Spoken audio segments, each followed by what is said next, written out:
heroes and villains, and welcome to the Build Face channel, helping you build a better turn. My name is Danger Ford, and I'd like to thank you once again for visiting our channel and watching our videos. So this is week 5 of spoiler season, and first off I'd like to do a little bit of news updates. So the first bit of news is that somebody on the collective noticed that the popular site Board Game Geek has released a couple new pages with expansions that are coming out for the Versus system. The first one being Predator Battles, and I'm just going to read a little bit of what the description says. This is a 200 card standalone expansion to the popular Versus system, blah blah blah, all new characters and card mechanics from the Predator universe. Players can play as heroes such as Dutch and Harrigan and their allies, or as some of the most deadly Predator hunters in the universe. New main characters, supporting characters, equipment, and more across 2 new team factions. So, very much like the Alien Battles set, this is exciting. It means that we are getting some more equipment in the future. Even though the equipment isn't for Marvel, it will be really fun to see this. And maybe that's going to be part of the theme in Versus, that equipment is only going to be coming from non-Marvel sets, and it'll be a unique type of card that can only be found in particular types of sets. So I think that would be a really cool idea. The other expansion that was revealed is the Monsters Unleashed expansion, and this one is being primed as the 4th expansion in the Versus system, and this is what Board Game Geek has to say. This standalone set will feature 400 new cards covering 4 new teams. The Monsters Unleashed initiative by Marvel has opened the door to create an expansion that pits the greatest heroes in the Marvel universe against some of the biggest and baddest monsters ever created. This set includes many of the monsters featured in the Monsters Unleashed initiative, including the 6 newly created monsters for the comic series. The heroes in this set to do battle include members of the Champions and Inhumans. That means 16 new main characters and 78 new supporting characters, creating 4 new factions.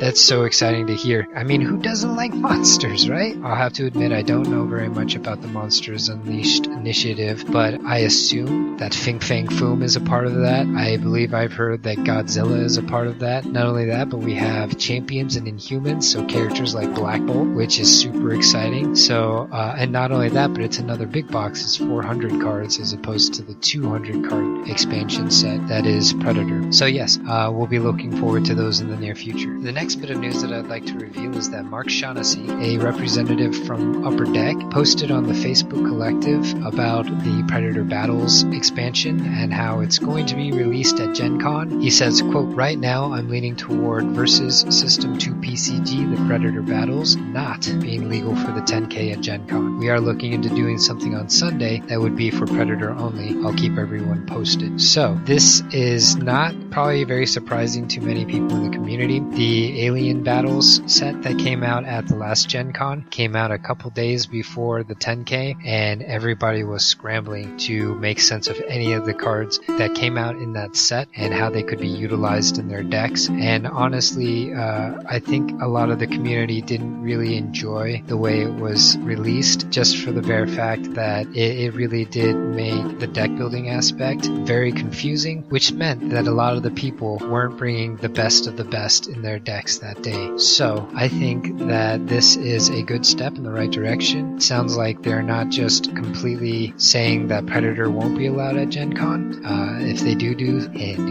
If they do something on Sunday, then maybe it'll be something more like a win-a-box kind of deal, but it will be represented in some sort of fashion, but not inside of the 10K for Gen Con. Okay, so the links for both the Predator Battles and the Monsters Unleashed at Board Game Geek will be in the description down below. So the last bit of news that I'd like to mention is super exciting. So if anyone's not familiar with Tabletop Simulator, is a video game that you can play through Steam on your computer, and a gentleman named Ben Rug, hopefully I'm pronouncing your name right, sir, has made a Versus system mod for Tabletop Simulator. This really excites me. If nobody has ever played card games or any sort of games on Tabletop Simulator before, it's pretty open sourced, meaning that you can play all sorts of board games, miniature games, and card games, and it's actually quite intuitive once you get the controls figured out. The Tabletop Simulator game, I believe it's about $20, so you do have to spend a little bit of money. I do know that it does regularly go on sale. I think I've seen it as low as $10 or maybe even $5 sometimes. So it's a great tool. Maybe we'll be able to use this format of Versus to play in our league as well as Octagon, just giving people more options on how to play. So if you're on the fence, this is my big thumbs up that you should totally support this. It's something that I've been asking for a long time, guys. I loved playing X-Wing on Tabletop Simulator, and now I get to play Versus as well. Sign me up. And now that I've got that out of the way, let's get right into the spoilers. Let's try to get through these quickly today. So this week is Plot Twist Week. So on Monday, Daily Metagame released 2 plot twists. The first one being the Femme Fatale. It's called Fatal Attraction. Just like the X-Men plot twist, this shares all the same elements, so you need 3 Femme Fatale characters out on the board in order to play this card. It also has the Femme Fatale loyalty keyword, which means that none of your cards inside of your deck can be any team affiliation other than Femme Fatale or generic plot twists. So going forward, just so that I don't have to keep saying that, just know that each one of these plot twists are loyalty specific in that regard. So for Fatal Attraction, during the main phase, put 3 +1/+1 counters on a character. This is exciting. I think that this card works really well with the Femme Fatale, especially when you add in plot twists like Catfight, so that you can get a character up to +7 attack. That's pretty enormous in my opinion. It helps out characters like Lilith, that allows you to siphon the life energy from your supporting character and give her more health. This will definitely help out with characters like that, or even say Elektra, who wants to attack your back row and needs to get a little bit of a pump, because if Elektra KOs that character, then you get to draw a card. So that's pretty exciting. Okay, and the next one is Steel and Flame. It is the supervillains plot twist, and during the main phase, put 2 -1/-1 counters on each enemy supporting character. This is great. There is a deck that I will be representing in another video coming soon that Adam Logan has shared with me. It is a Thanos mono deck, and that's the new Thanos, not the old Thanos, and it's supposed to be, hopefully, a counter to the Thor build that's out there, which is yet another deck that I will be representing in that video, so stay tuned for that. But Steel and Flame is a great card. It's surprisingly really well utilized for this team, especially when you think of all of the swarm builds that are coming out with these mono decks. This card, Steel and Flame, can wipe out almost the entire board of small swarm characters. If you've got, say, Peggy Carter and Ant-Man and Black Widow out, all 3 of them get immediately stunned. Not only that, but if you're using it late game, all of those bigger characters that maybe came out during the rest of the curve are going to take a hit as well, and that could really mean a difference at any point in the game. So I think Steel and Flame and supervillains might have something really great here. It also really helps out the Green Goblin supporting character that gives an entire row -1/-1 counters, which could potentially mean a bunch of -3 counters on a ton of characters. So moving on Tuesday we have the Team Attack crew and Popper Tim, and they had a bit of controversy with this card. It's the A-Force loyalty card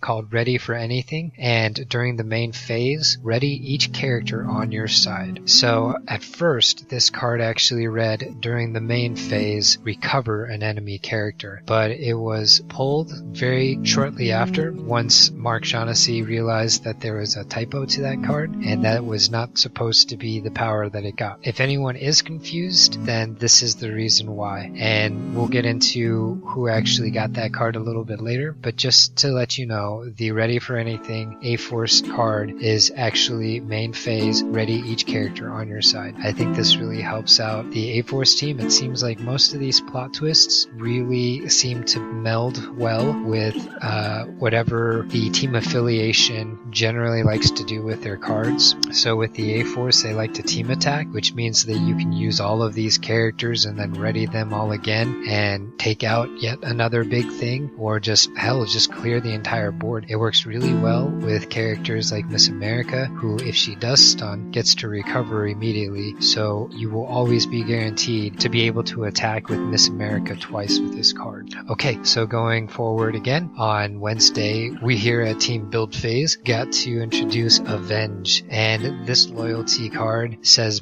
during the main phase, stun an exhausted supporting character. I won't go too much into this since you can always listen to the podcast to get more of our impressions out of it. There's also some impressions on the forum as well. This card, in my opinion, doesn't really blend well with any particular MC mono Avengers deck, but what it does do is it fleshes the rest of the deck out. Now the Avengers have some sort of answer to counter generation on the other side. The only other card that I can think of that would be able to do that is Doctor Strange, and he comes out on turn 5, maybe turn 4 if you've got Peggy Carter out, and that's a little bit late in the game, but I really like this card because it means that your opponent has to second guess themselves as to whether they want to use their character to attack with, but they're going to potentially get stunned with this card. Not only that, but I think that this card really affects characters that have the keyword leader, because during their turn they may be able to team attack with someone else and then be able to drive the defender's strike back into a character that would normally not get stunned. But with Avenge, it doesn't matter. Anybody that you wanted to stun is still going to stun. So next up on Thursday, the UK versus Videocast got their plot twist card for the Underworld team, and it's called Not Finished Yet, and this one is during the main phase, recover an enemy character. If you guys remember, that's what Team Attack's A-Force card actually said before it was corrected. That sucks for the UK team, but at least this card does exist, so I'm glad to hear that. Not only that, but I think that this card works really well with the Underworld team. The Underworld team is very aggressive. I could see this going into a Venom mono deck pretty well. The recover of an enemy character is not specified to a supporting character, which means that you can aggressively stun the main character while it's still small, which could really help out, especially some of those main characters that have a ton of health like Dark Phoenix and Ultron. So moving on Friday, the Upper Deck blog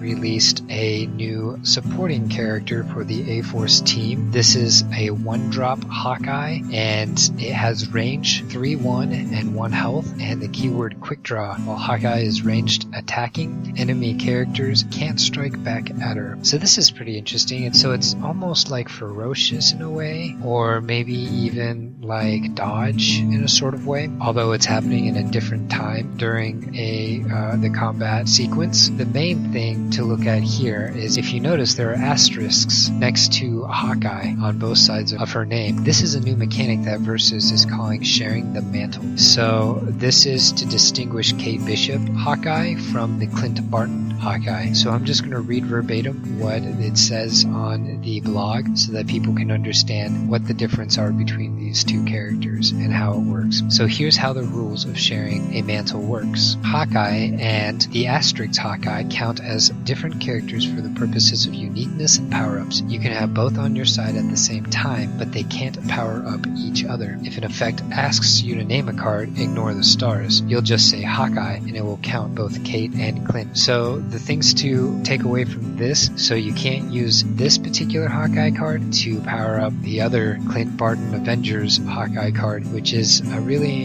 interesting and kind of confusing thing, since we do have cards like Loki in Supervillains and the female Loki in A-Force, or Dark Phoenix from Femme Fatales and Phoenix from A-Force. Those can be used to power each other up, and those are distinguished with the AKA followed by their name keyword. You know, I honestly don't know how this could have been done better, but it feels really clunky to me in a way. I think maybe it might have worked a little bit better if, say, where it says supporting character underneath Hawkeye, maybe just a dash and then Kate Bishop to distinguish who she was. But I honestly don't know if that would have really been enough to distinguish it without having to write something into the card text as well to distinguish what was going on. So I can kind of understand that they probably had a difficult time of trying to figure out how to make this card work, but who knows, maybe this means that we'll be getting some other characters in the future that we'll be able to utilize with other characters that share the same mantle. So I'm thinking, you know, Miles Morales as Spider-Man and Peter Parker as Spider-Man. So going forward, I think that this is a good card for the A-Force team. It's a great one-drop, and I think that she'll be utilized pretty well here, especially for characters like Singularity, who just has 0 attack, and that's just so horrible to start out with. But maybe a 4-2 Hawkeye character can help keep your character competitive at the beginning of the match instead of trying to have to stall, because it does really hurt not having any of that attack. I think this card works really well with the Sister Grimm MC as well, considering they both have range so that they can team attack from the back row,